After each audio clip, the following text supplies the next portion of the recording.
Shannon, Yes. are you on? Yes, Did I'm you here. hear Yeah, as far as Russell Hill, he had emailed me asking what a raise would be given. Those that make under 40,000, 6%.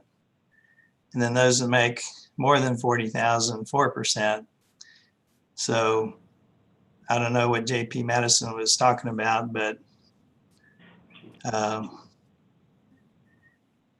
and I responded to him that I was needing the information on the 75 employees that maxed out. So I didn't have time to calculate it in time for the meeting, but it was totally different than what JP Madison was asking for. Okay, we have a motion on the floor and a second that everyone received $2,400. Is that correct, JP Madison? I can't hear you. Yes, it's correct. And the reason why I did it was because I didn't have the benefit of any calculations. So I did what was easy math. Okay, Yeah, and that would be $1,466,786, including the APRS and Social Security. And I believe we have the money to pay for that. Madam Chair.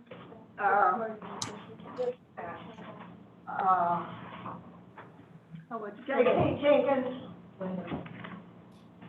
Thank you, Madam Chair. I was just curious where, if you could elaborate, please, JP Eva Madison, where the $2,400 number came from? You want me to do that, Madam Chair? I did not understand her question.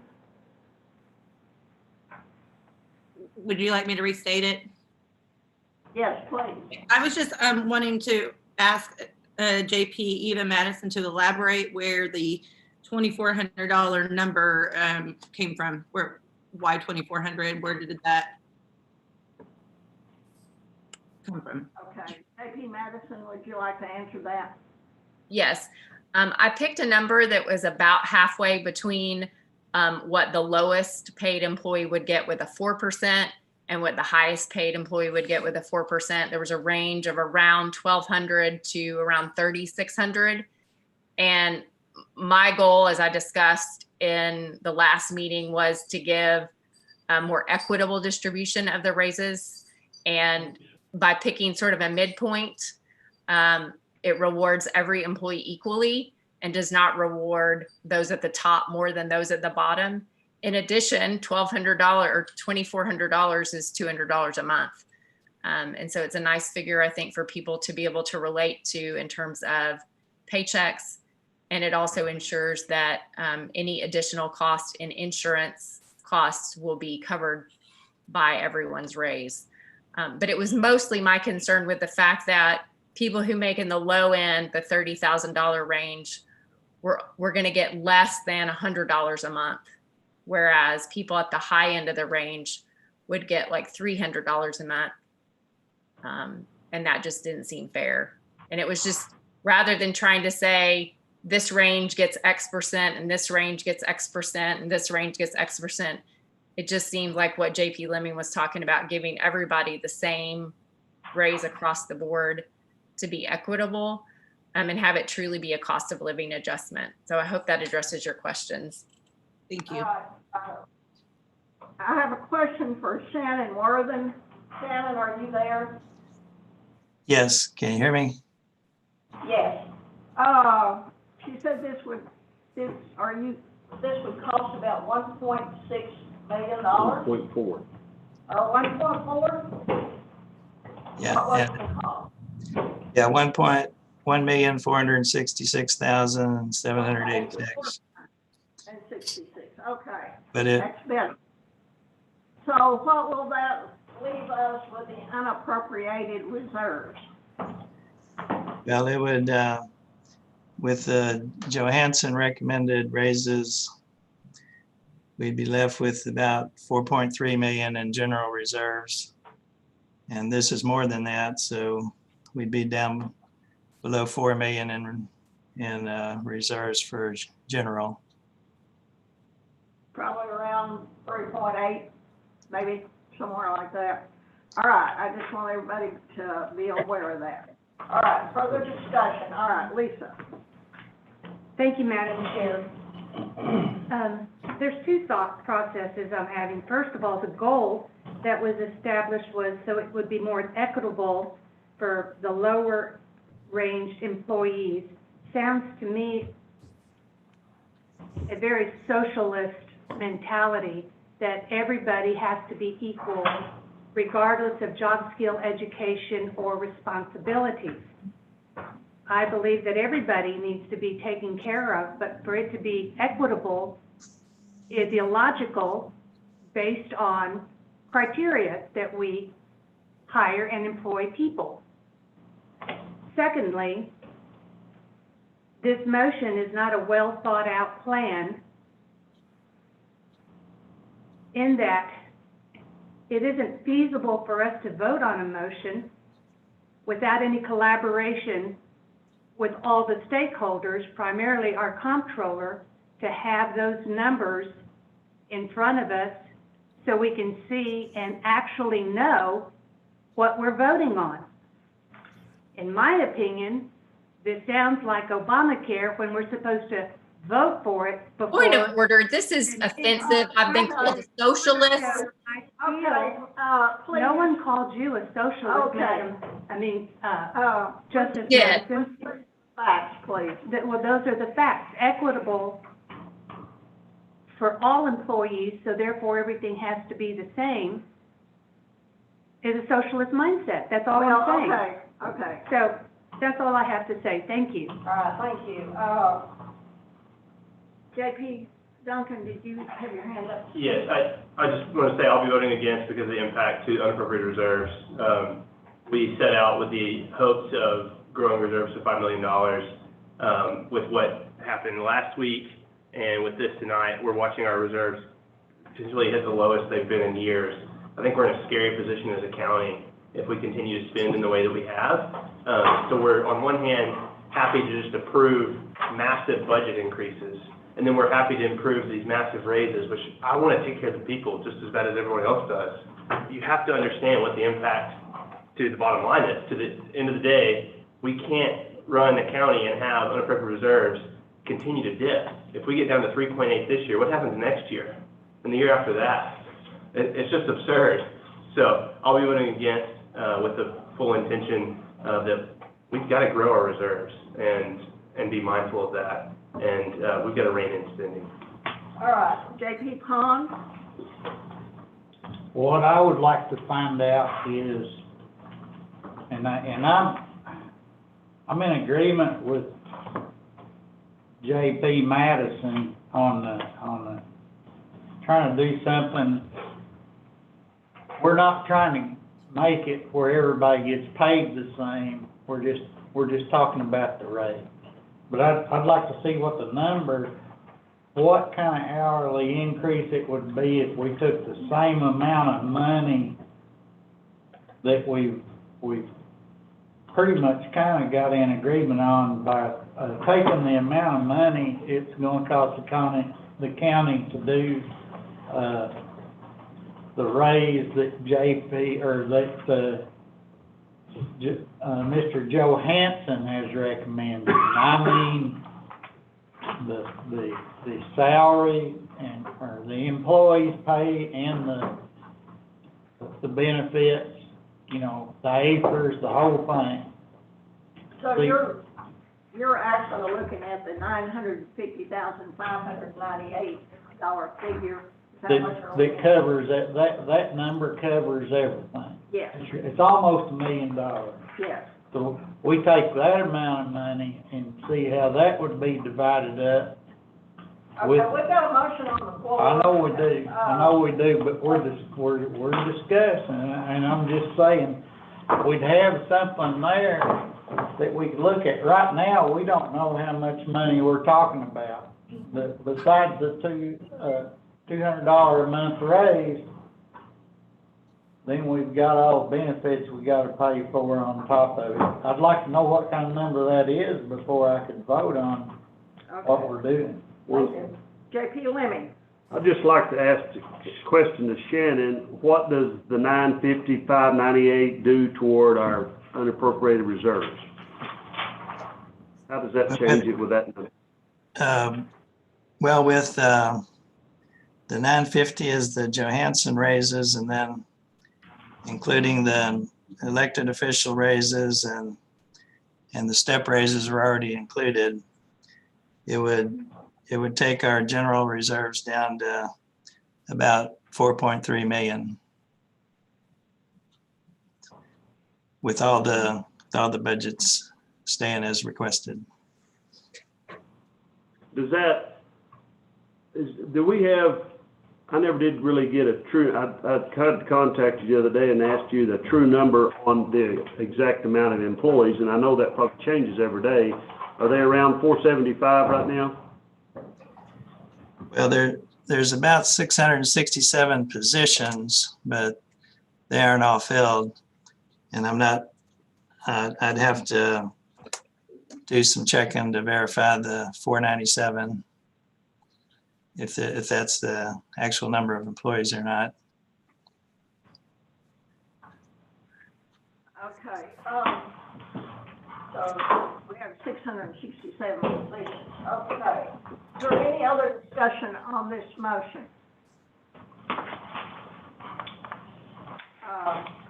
Eva. JP, Eva Madison. I'm finding myself a little confused as to the numbers because when we looked at the numbers from JP Duncan's ordinance that made that out, there was still well in excess of $1 million that would still leave us with $5 million in reserves. So I don't know where these numbers are coming from, that a $950,000 raise will put us at 4.3 in reserves. I'd like to hear from Bobby Hill on the real impact of this, because the numbers that I was looking at in terms of our overall revenue, they're not adding up. Bobby, are you on tonight? Yes, can you hear me? Yes. Now, the latest numbers I have without the raises, unappropriated reserves, with the revenue updates of September 30th was about 5.2 million in unappropriated reserves in general fund. May I ask a question? Yes. Is that accounting for the jail overage? Yes, ma'am. Okay. Which is around $1 million? The jail's around almost 2 million. Okay. So if Okay. if the jail is not in it, then we would have like 7.2. That's correct. Okay. Thank you. You're welcome. Okay. We have a motion on the floor and we have a second. Is there any further discussion? Public comment? No public comment? Oh, sorry. All right, Ms. Patty, will you call the roll? Sam Duncan, No. Chandra Washington, Yes. Eva Madison, Yes. Andrea Jenkins,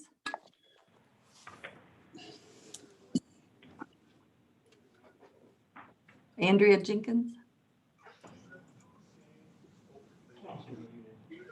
I'm sorry, yes. Suki Hires, Yes. Sue Madison, Yes. Willie Lemming, No. Butch Pond, No, Lance Johnson, No. Susan Cunningham, No. Derek Thomas, Judith Yanez, Yes. Patrick Deacons, no, Lisa Ecke. No?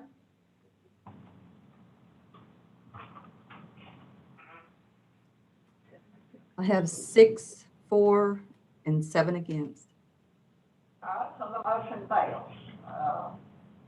7 noes and 6, yes. All right, now, I guess we're back to square one. Do we have any other proposals?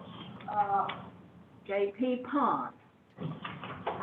I would, like I said, be interested in a proposal similar to Eva Madison's proposal, only a lower amount that comes out equal to Mr. Johansson's recommendation, as far as overall dollars that are gonna come from the county budget.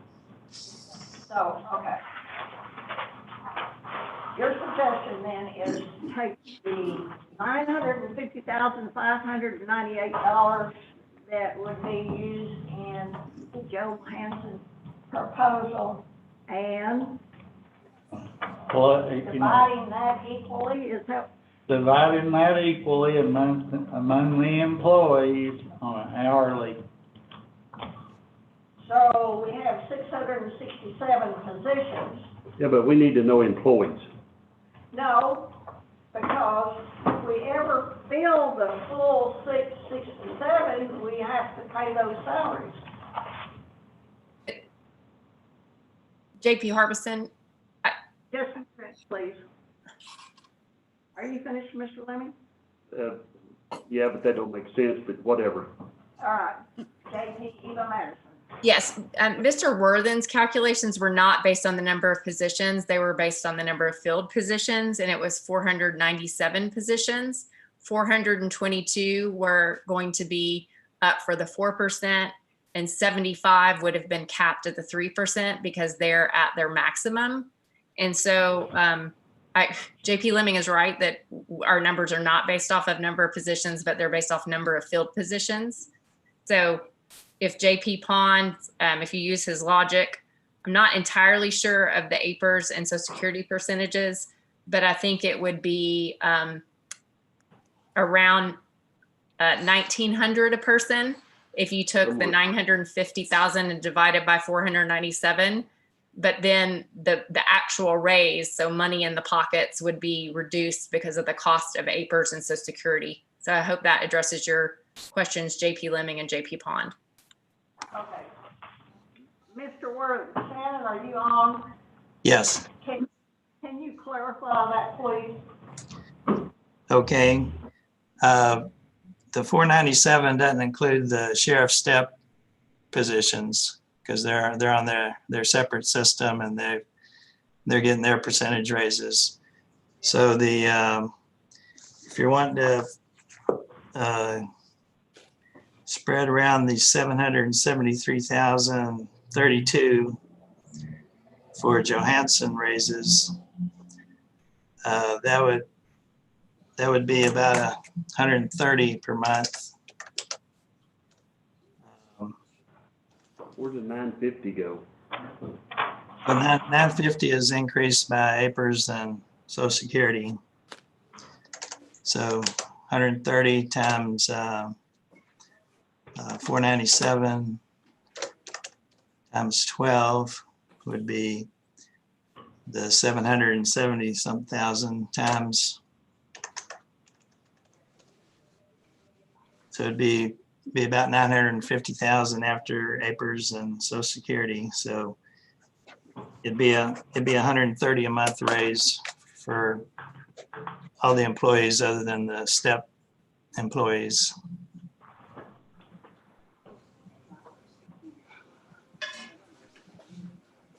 Right. Are you gonna make that in the form of a motion?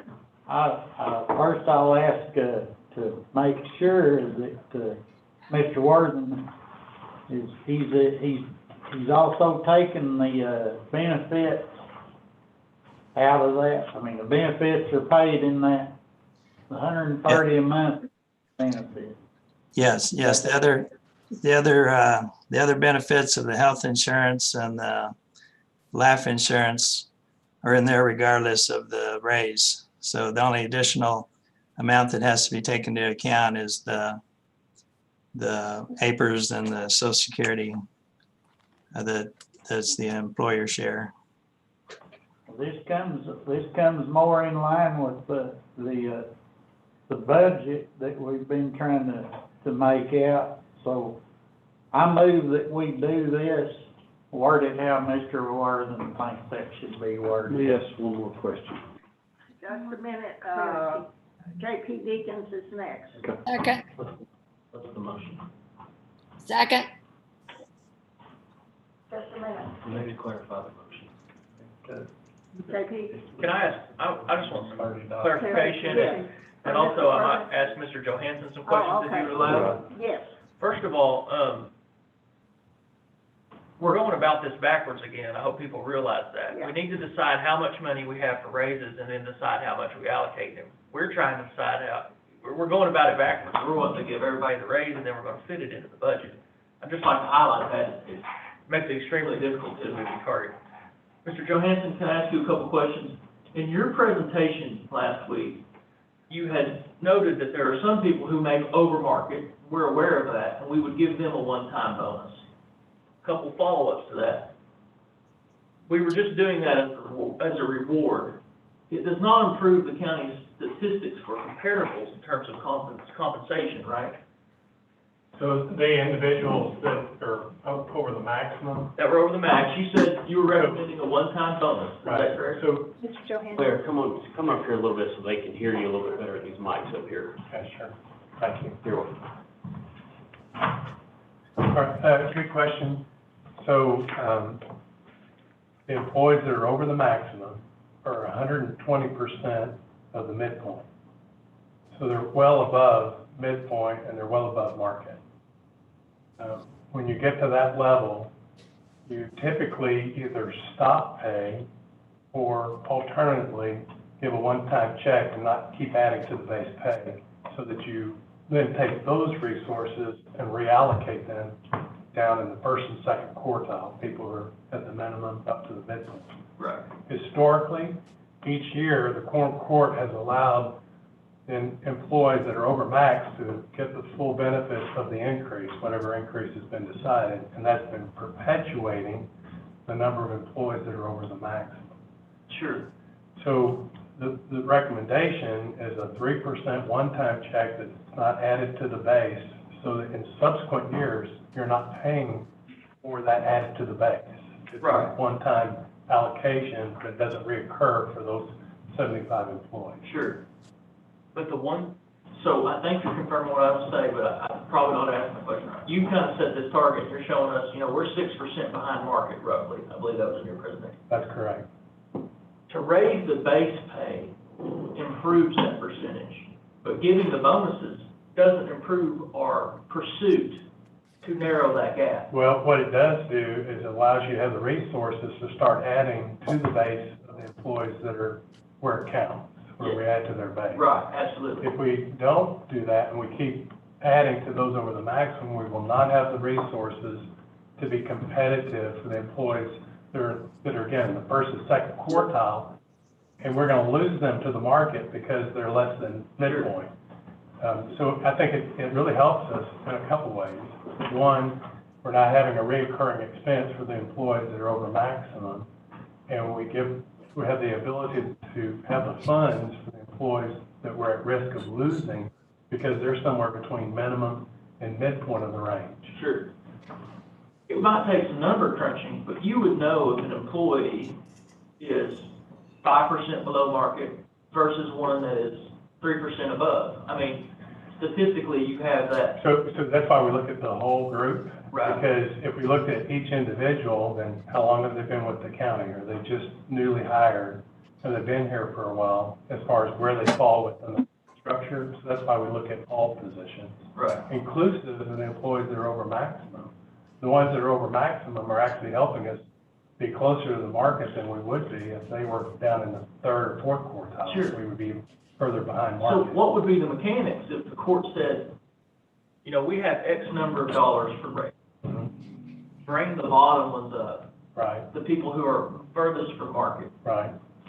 first. I mean, that to me seems like That would be the way I would go about this. Is that possible? So, some of the previous four courts have decided not to give any money to employees that are over the max, and to reallocate those funds, whether it's a one-time check or added to the base, back to employees that are in the first and second quartile. That's what, yes, and I believe that's what I'm saying. If we had employees that are in the first and second quartile, which are the ones that are below market, is that right? Below midpoint, Below but typically below market. But if we said, we have X number of dollars to give employees in the first and second quartile rate, do that math and see how it improves everybody. I mean, that would be theoretically possible. So, yes, and one of the things that's been recommended is the $1 or what, the actual amount that Butch was referring to, actually 75 cents is what the allocation would be for it to match up with the $773,000 base pay. Yeah. County benefits. So 75 cents at the lower end of the schedule, if we look at grade 6 through grade 13, the average wage of that group of employees is $14.84. If we apply 75 cents to that group, that represents a 5% increase. The next group up, which would be kind of a middle band group, it represents about a 4% increase, and at the upper part of the group, it represents about a 2.4% increase if you use 75 cents. And that 75 cents would tie back in with the dollars that we were recommending if you were looking at a 4% overall, a 3% one time for those over the maximum. So the overall budget dollars would work at 75 cents per employee per hour, and it actually gets the benefit of helping those at the lower end at about a 5% increase and about a 2.4% at the upper end of the schedule. But let's assume we wanted to eliminate the 2.4% band. That would leave funds down for the 5 and 4% band. Well, okay, so then that goes back to the comment that was made that if you start reallocating and deciding to exclude, and I'm not talking about exclusion of those that are over the maximum because they're well over market, Right. 75. But if you start deciding that you're going to do a 2% or a 1% or nothing at the top, then we're at risk of losing individuals at the top of the organization because we're deciding that we're going to neglect them one year. Yeah, well, I have I can see what you're saying. So I'm saying is the distribution, and the impact that it has, going 75 cents or $1 does what you'd like to accomplish of trying to take care of the folks at the lower end of the schedule as opposed to percentage. And historically, the county's probably done that about 4 or 5 times over the last 20 years or so, where they've made a decision to go a dollar amount or a cent, 75 cents or 85 cents or 50 cents, as opposed to using a percentage. Gotcha. Okay, I appreciate that. I think that in my mind, where I'm working around here is we need to set an amount that we have for raises and then decide how we distribute those. Dropping the reserves down to 4.3 million is not something that I think we can do. And I also appreciate, the stark reality of what we face every day is we're probably not gonna be able to please everyone. And that's why I carry when I go home to sleep at night. So thank you very much. Thank you, Madam Chair. Okay, J.P. Duncan. Just a quick question for you on the 3% for those who are over max currently. Do you know what that amount totals up to be if we were to, say, choose to or not to give that 3%? Yeah. And I'm specifically talking about that one-time bonus. Right. Of the $773,032, the 3% individuals would be $115,670. Would represent the 75 employees at the 3%. 75 of them, that's at the midpoint. No, over max. Okay. Over max. 65's over. There's 75 that would be over max. Ah, there it is. Okay. So the 4% for 422 employees, Right. what does that do for us closing the gap to market? How do we are we there? Are we still off by a couple points? What does that do for us? Well, so, in our past recommendations, let's say the last 3 years, I think we've been somewhere between 3 and 4% recommended increases, and the county's chosen to go 3% instead of 4%. So gradually, we've been moving from about 4% behind market to about 6.88% behind market now. So we need to be careful that we try to stay within historically about 3 to 4% behind market, because we look at total compensation, as I mentioned earlier last week, of your retirement plan, your health plan, and total comp.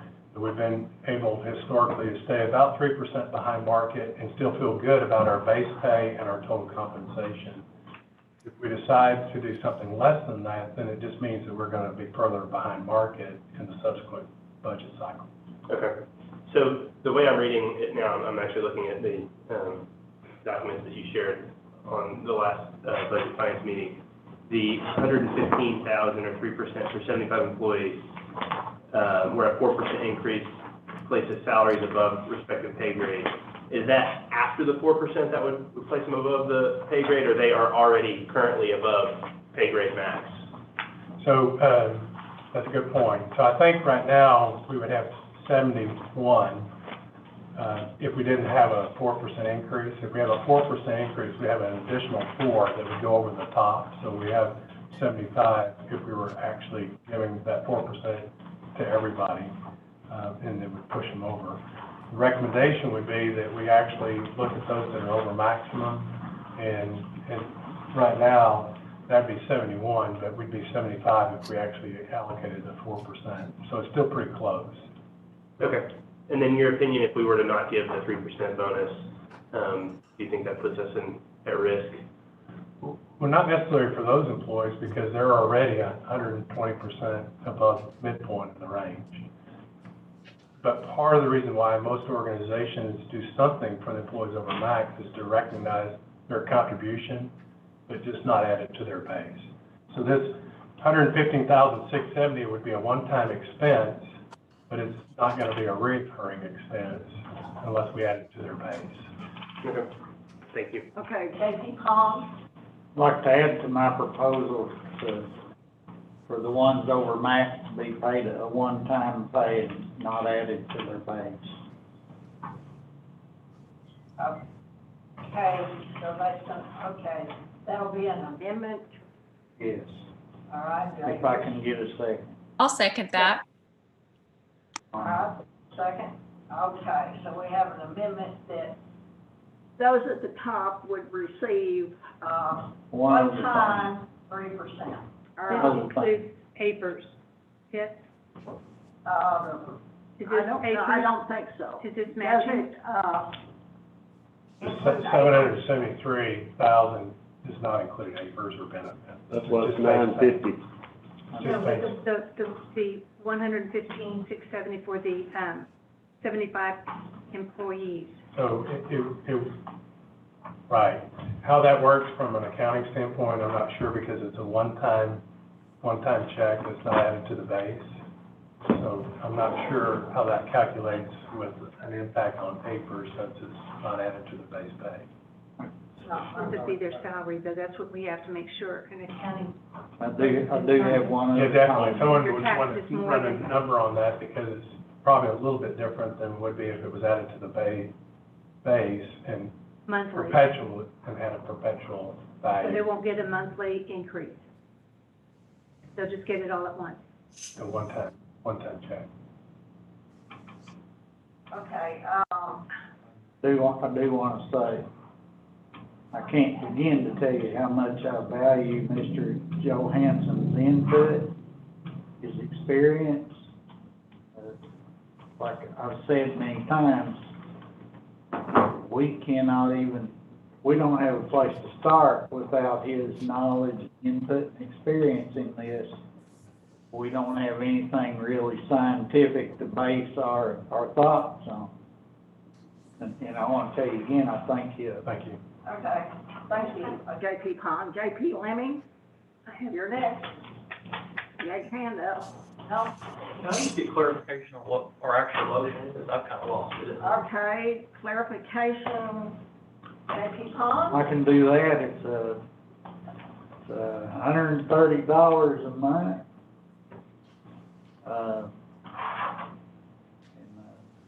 And the amount we were talking about covers the benefit expense, and it also, includes that, one-time pay for the ones that are already above their max. So what's? Okay, so what, So what's the number, 950? We're gonna have to find out from Mr. Worthing what that all winds up being. are you listening, Shannon? Yes, it adds up to the same amount as Mr. Johansson's proposal. It's just distributed in a different way. So the calculations were done to make it come out to the same amount. Okay, so, and that's going, excuse me, that's going to include APRS and Social Security, correct? Yeah, that included the APRS and Social Security. And 130, okay. So what is the Just a actual minute, number? please. Ms. J.P. Eckes? So the final number, Okay, thank the you. final number, Mr. Worthing, Well, I am. yeah, the total for everything, you mean? Yeah, it'd be at about 950,000, including Social Security and APRS. And that would leave us at reserves at 4.3, correct? Yes. Okay, I have a question, if All I right. may please. Mr. Johansson, Yeah, it may be a little bit different because the 4.3 was based on the Johansson's 4% and then the 3%.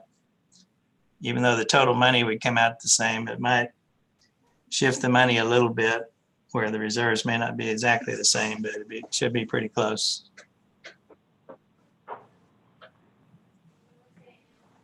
okay. Yes, thank you. question? Yes, I did. On the one-time, increase to those 75 employees, what is the rationale behind the one-time only and not a monthly distribution or increase in their salaries? Why is it just one time? Why is it? Well, you're gonna pay it out through the whole budget, so you're gonna just do it in one check, or you're gonna spread it out monthly, but it's gonna still be the same amount throughout the year. So Yes. typically, most employees would prefer to have a one-time check as opposed to spread it out if it's gonna be paid out in 12 months for a monthly cycle. Okay, if they receive the one-time benefit and then resign from the county, what do you do? That's correct. That would be the downside, is if someone left. But typically, if you have folks that are at 120% of the midpoint, they've probably been with you. for- Possibility is, they just pocket $1,500 and off they go, and thank you very much. So they've probably been with you for 15 to 20 years, and probably Now's the would. time, a good time to resign, or Well, to I don't retire. know. I mean, you just never know. Normally, most of those folks would continue to stay. Okay, Right. Okay, thank you. so it's Oh. more of a preference, an employee preference than it is It's a- budgetary. It's a preference from the standpoint of the employee, because it's a one-time, from a payroll standpoint, we take care of it in one check as opposed to 12 checks.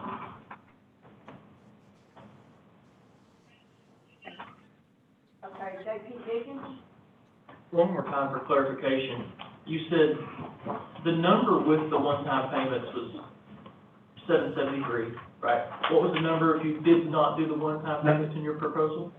What's the number for the one-time payments? Yeah, 115,670. Okay, so that's the 3%, then 657,362 represents the 4%. The combination of those What's the represents 773?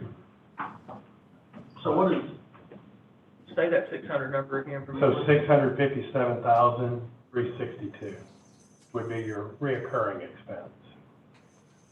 You wanna And look if I'm getting dangerous and, controlling the word, might wanna watch me. That's a total of around 800 grand if you factor in I'm taking the 600 number and I'm factoring in APRS and Social Security. And I'm thinking about back in the general fund, that gives us more we're moving closer from 4.3 to 4.5. Yeah, I think that's a number that I'm much more comfortable with. I mean, I do want to contribute, or I do want to reward everybody's contribution, but somebody who's 120% above the pay scale, I've rewarded 26 times through the year. I think that's my thought process on it. And so, let's take care of the individuals who are not above market that much. That's where I'm at. I'd be against this current motion just because it's including these one-time bonuses, but thank you very much. Thank you, Madam Chair. Okay, J.P. Pond. It's, in order to kind of keep in perspective here, I'm gonna thank Blair again. I do appreciate all your work in this. I think what some of us keep in mind is the employees are the most valuable asset that the county has. And they might even be a little more valuable than that reserve that we have set a goal to try to make. But I'm just saying, maybe I'm just thinking out loud. Anyway, I appreciate the employee. Thank you. Thank you. J.P. Eva Madison. Thank you, Madam Chair. I just wanted to say there's been some comments that we're doing this backwards, and I certainly understand the logic behind deciding how much to spend on raises and then backing up from that math. But let me just remind everybody that we approved $30 million in budgets without any discussion, without any consideration for our valuable employees or how hard they've worked this year. In fact, we tried to make their raises come out of that 30 million. And so I think it's a little disingenuous of us to say, well, we just don't have enough money left to give people big raises when we let millions of dollars come out of this committee with no discussion, no scrutiny, no request for justification on new positions, no request for anything. And so if we're trying to be good to our employees, we should have started that process a few weeks ago.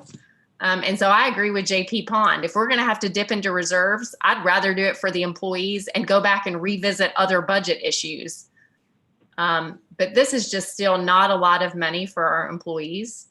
These are people who live paycheck to paycheck, and we're talking, you get $100 a month, because after your increase in health insurance premiums, you're going to get a little bit more money. But for us to spend all this time discussing that and scrutinizing that, and to have not questioned $30 million budget. You hear that, by the way? I'm sorry. Do I have the floor, or is someone else talking? That was background noise from somebody Okay. else. Well, I think that I understand JP Deacon's rationale of wanting to set aside how much money we have to spend, but to say that we are determining that amount after everything else has been passed, I think does not place the value on our employees that we all say. So I think we ought to have our actions measure up to our words and pay the employees the raises they deserve. And if we are not happy with the reserves that leaves over, then we need to go back and look at non-employee expenditures. Thanks. Thank you. J.P. Duncan. So what would a 3% raise for the 422 employees look like? Because I'm doing the math on my own here, and to me, it looks like if you take this 657 and divide it by 4, showing a 4% raise, and multiply that times 3, you get 492. And then you add a 22% increase for APRS and Social Security times 1.22. You get somewhere around 601,000. That's my best guess. So 600,000 if we were to give a 3% raise. I'm just curious, what does that do for us as far as closing the gap to market? Are we still going to be way off? Does that get us a lot closer? And that's obviously excluding the 75 employees who are over max. Right. So, like I mentioned earlier, that we've been recommending about 4% because we're getting further behind market. This next year, the market's probably going to be somewhere around 3%. So we may stay equal to market, but we're still 6.88% behind market. Okay. So my recommendation is not do 3%, at least get to the 4%, and the allocation of that being the $130 per month would get us there, plus it would stabilize us in relationship to the market. We're not where we need to be. We probably ought to make up another % or 2 just to get closer to 4% behind market instead of 6.88% behind market. Okay. And then I guess the question for the motion on the floor, does the motion include the 115,000 for the 75 employees that are over? One time. It does include the one time. May I make an amendment to that motion, or suggest an amendment, to reduce it to a $500 bonus per employee? So that'll be $37,500. So that would reduce the 115 by, so that would reduce that by 78,000 and still provide a little incentive kicker to employees of the county who are already getting paid above and beyond market value. Okay, we have a motion, for those 75 employees of $500 bonus. Is there a second? Is it a friendly amendment first? Well, it does need to be a friendly amendment. It sounds pretty friendly, but I'm not gonna accept it as a friendly amendment. Okay, Mr. Parliamentarian, now what does? Well, this is what you've got is a motion to amend an amendment. And Yeah. so, it's gotta be seconded, and, it just takes a majority vote. So, I mean, if to do that, you would need to vote on that amendment to the amendment first, and then we'll vote on the amendment to the main motion, and then we vote on the main motion. Can I ask one question first? Okay, just a minute, we have, I'll just withdraw my motion. Yeah, I'm gonna vote against the other motion anyways. Just withdraw it. We'll turn it over after this fails. I'll make the motion. we're just, okay. Go I'll make on. the motion that give the one-time bonus of $500 to employees over market. All right, is there a second? I'll second it, but I'd like to know what % that is. Well, not much. Well, what I'd like to see us do, I mean, if I can talk. Well, we've got people in line to Okay. speak. After J.P. Ecke, you may speak, J.P. Lemon. Okay, thank you, Madam Chair. I want to be clear that in my conversations that I've had with Treasurer Hill and trying to understand the percentage of our personnel costs, 60% of the budget went to personnel. But yet it's our employees that do 100% of the work. And that's why I have always supported the employees in considering the raises. I think the discussion that we are having here is a discussion trying to reconcile the numbers and move closer to an agreement. It's a discussion. We're kicking around ideas. It is not something that we are against somebody because they had that idea, and we're not opposing them by stiff-arming them or trying to articulate things that are not true. So, I'm in favor of supporting our employees the best way we can, but I think we need to support one another and have a discussion so that way we can get closer to an agreement. Thank you, Madam Chair. Thank you. J.P. Lemon. what Butch has said is great, and what Sam said is great, and what I would like to say is the $500 may be where I was going with that, for the people that's already overpaid for their jobs, we can say, give them 1% bonus rather than a 3% bonus, and take that extra money from the 1% of the 115,000, put it back on top of the employees that's down there that needs the money. That's all I was trying to say to get out of the whole picture. So I am for a 1% for the 75 that's being paid over their limit anyway, and let's give the rest of the money to the employees that needs it at the bottom. Mr. Worthing, Hold on. are you on? Yes, I'm on. yes. Yeah, we're talking apples and oranges. One proposal is flat rate per employee, and then the other proposal is percentages. Okay. So I'm not sure which one we're talking about. On the floor, in dollars, $130. The motion is, and that did we vote on the amendment of the No. 500? We did not. Your main motion is a motion to give $130 a month raise to every employee. There was an amendment, a motion to amend, and that amendment was to give a one-time payment to those that are over the market rate, or however you called it. There was then a motion to amend the amendment and to give the people that are over the market rate a one-time $500 bonus. Okay. All right, And that was set, they've all been seconded. okay. We will vote on the $500 Amendment. amendment first, I'll make one last comment. if it's important, yes. So I'm gonna vote against, even though it was my idea on the 500, mainly because this doesn't help us close the gap by doing 130 per employee. It doesn't help us close the gap as a percent, as Mr. Johansson has done, to rest of market. To me, it makes sense. You've got to close that gap, and by doing the 4%, that helps us get there. By doing this flat, hey, everybody, regardless if you make here, you get 130. Well, the people who are a little bit maybe higher income, getting 130, they're still going to be significantly underpaid relative to the rest of the market. So that doesn't help us close the gap. It might on some of the lower pay scale, but I think doing just a flat dollar amount, to me, that doesn't make sense. It help us achieve the goal. So to me, the goal would be to help get people closer to market. And he's a consultant who deals with compensation, and I think that we should take his advice and listen to that.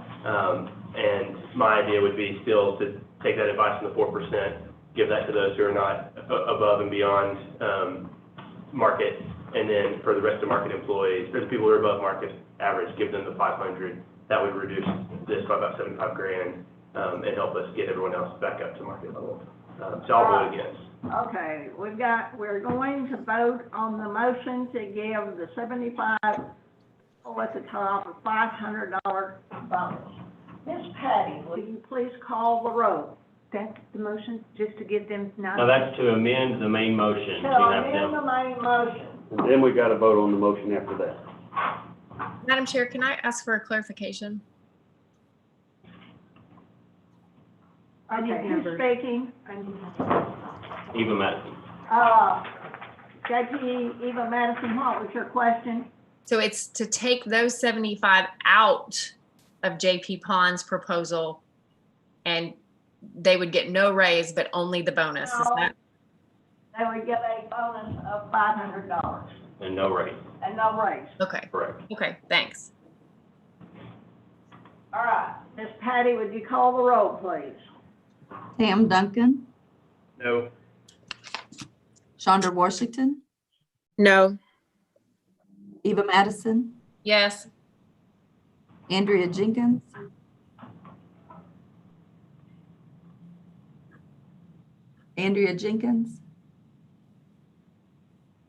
I've got to remember to unmute. No. Suki Hires, Yes. Sue Madison, Yes. Willie Lemming, Yes. Butch Pond, No. Lance Johnson, No. Susan Cunningham, No. Derek Thomas, Judith Yanez, No. Patrick Deacons, Yes. Lisa Ecke. No.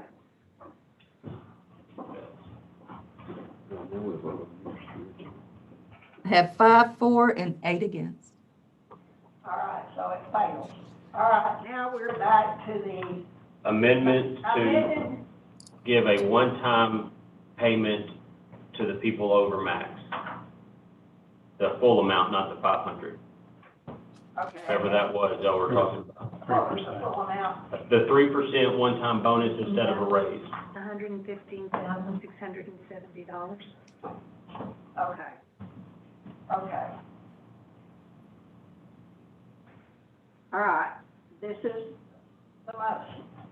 Okay, this is the amended motion, Now, this is the amendment to the motion. amendment to the motion. So The we're amendment is voting a one-time, right, we're voting on the amendment to amend the main motion to include a one-time bonus of 3% To the to 75. those same people, but no raise. Okay. I think Does everybody understand the motion? I think the word bonus needs to be taken out because that is a tax,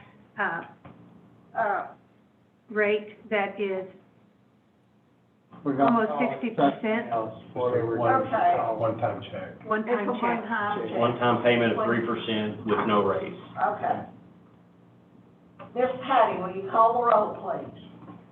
Sam Duncan, Nope. Eva Madison has a question. Right now. JP Madison has a question. JP Madison? I was just gonna say that, are we changing the wording? Because calling it a bonus or calling it wages does not change the tax consequence. This will have the effect of being a bonus with higher tax rates. The original motion was a payment. I wrote down, and then I transposed it wrong. The original motion was amend to overmax one-time pay. So it was a one-time payment of 3% to the people that are overmax with no Okay. raise. And that's the only. So we're not thing changing the about- wording of the actual motion. I changed it inappropriately. Okay, well, I don't want people to think that this has better tax consequences, because I think it's gonna be a bonus no matter what. So, okay, thanks. Miss JB Patty? Duncan, No. Shonda Washington, No. Eva Madison, Yes. Andrea Jenkins, Yes. Suki Hires, Yes. Sue Madison, Yes. Willie Lemming, No. Butch Pond, Yes. Lance Johnson, No. Susan Cunningham, No. Derek Thomas, Judith Yanez, No. Patrick Deacons, No. Lisa Ecke. No.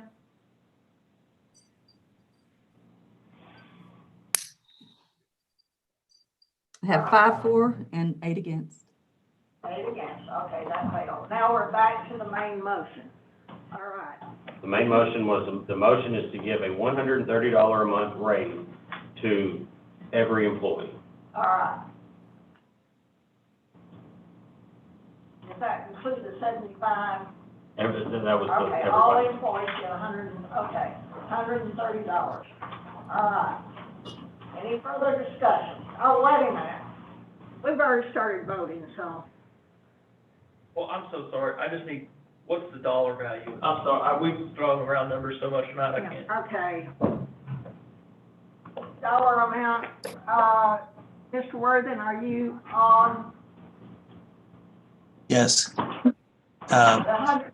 The money would be the same as Johansson's proposal. It'd just be 130 per employee rather than using the percentages. So the total would be, with APRS and Social Security, would be 950,600.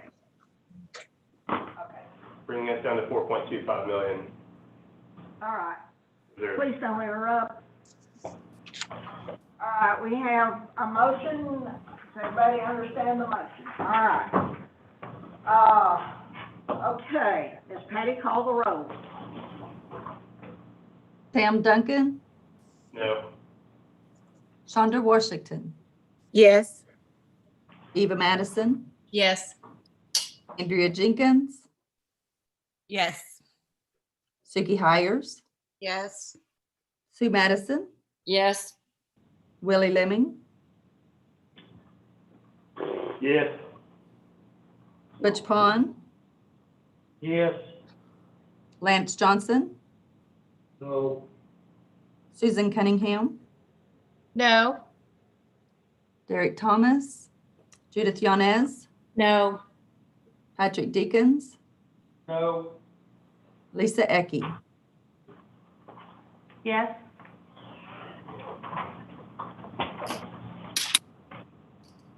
We have 8 for and 5 against. The motion, will be sent, proposal will be sent to the full form court. All right. Do we have any other business? Madam Chair, I have a question, if I may. This is Eva Madison. Yes. Because this process has been a little different than how we've handled it in prior years, I'm not clear how we're gonna take a whole budget out of committee like we have previously. Because if we take, like, this was just a motion, and if we pass it on to the court, road department's budget is still apparently stuck here. So I'm just kind of curious how this is gonna play out. It will be a part of the whole budget. You still have to pass a budget, and this is just, like you have in the past where you pass budgets out of committee.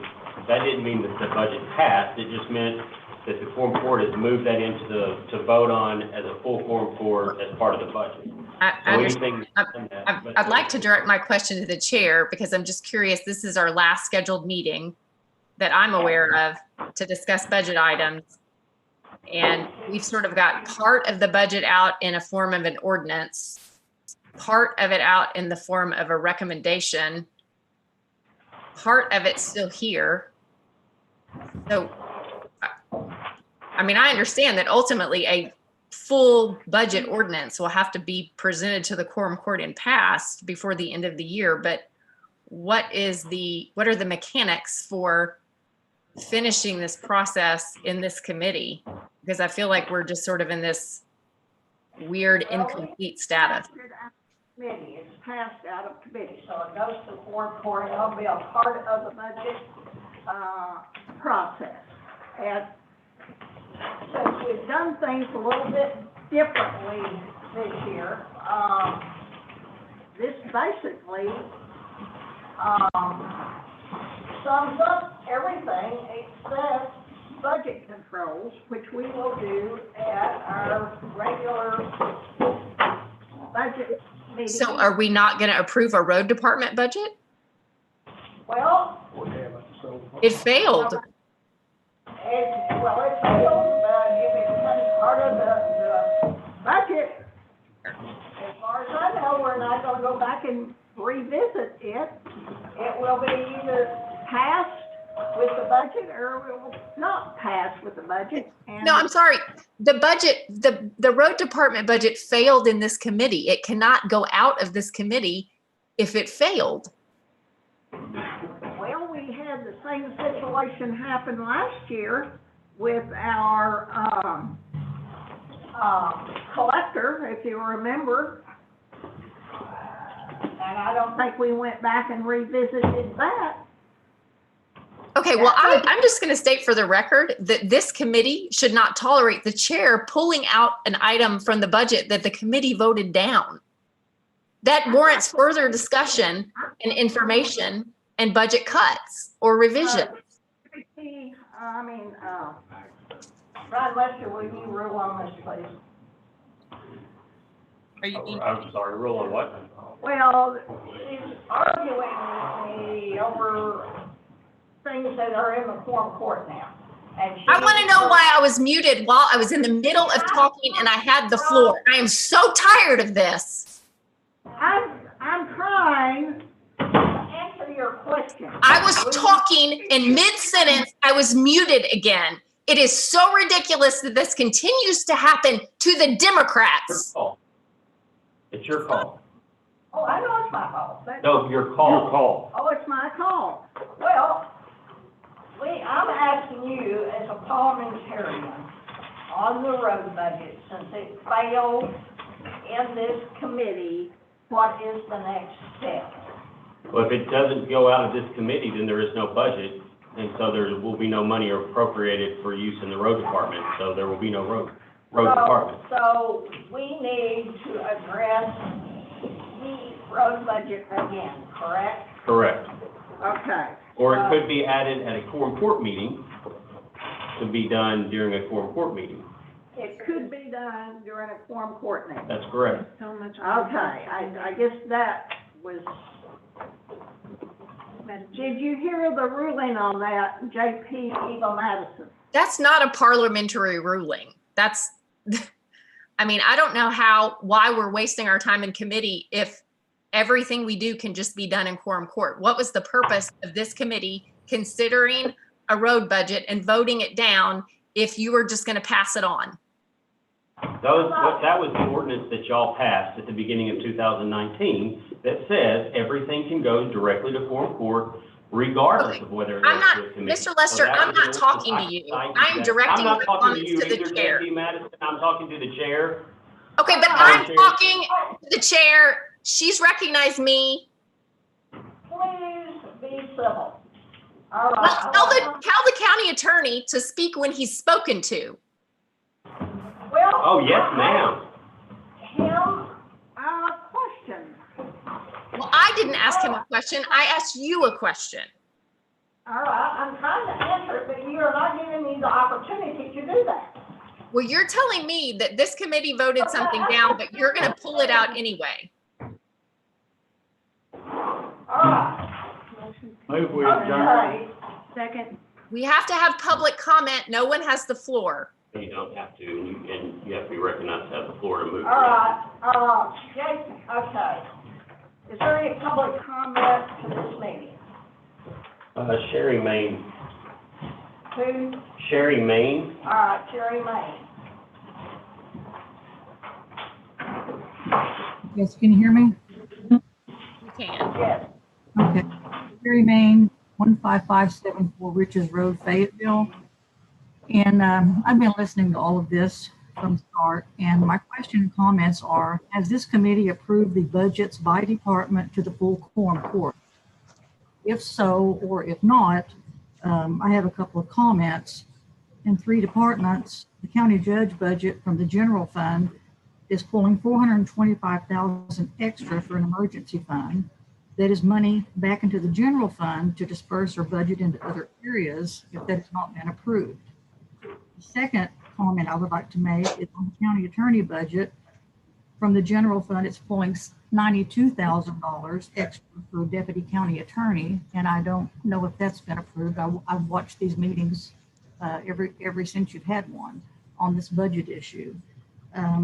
Another comment I'd like to make is on the environment affairs budget. It was reduced by $85,626 out of the general fund, and that's due to not hiring or replacing the position of the environmental affairs director or officer. I guess the judge is holding that position now, to my knowledge, but if you total all of these together, if they have not been approved in the full quorum court budget to pass on, just in these 3 items, you're looking at $602,626 that, if not approved, is going to go back into the general fund. So I agree with whoever said that you were comparing apples and oranges here.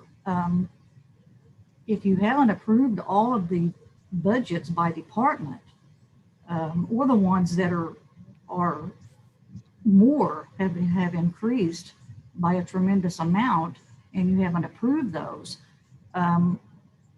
why are you figuring on how much to give the employees as a bonus into your budget? Because you may have more money to do that with if these other items don't go through the full quorum. So I agree, apples and oranges. I mean, that's all I have to say. Thank you. Anyone else, Ron?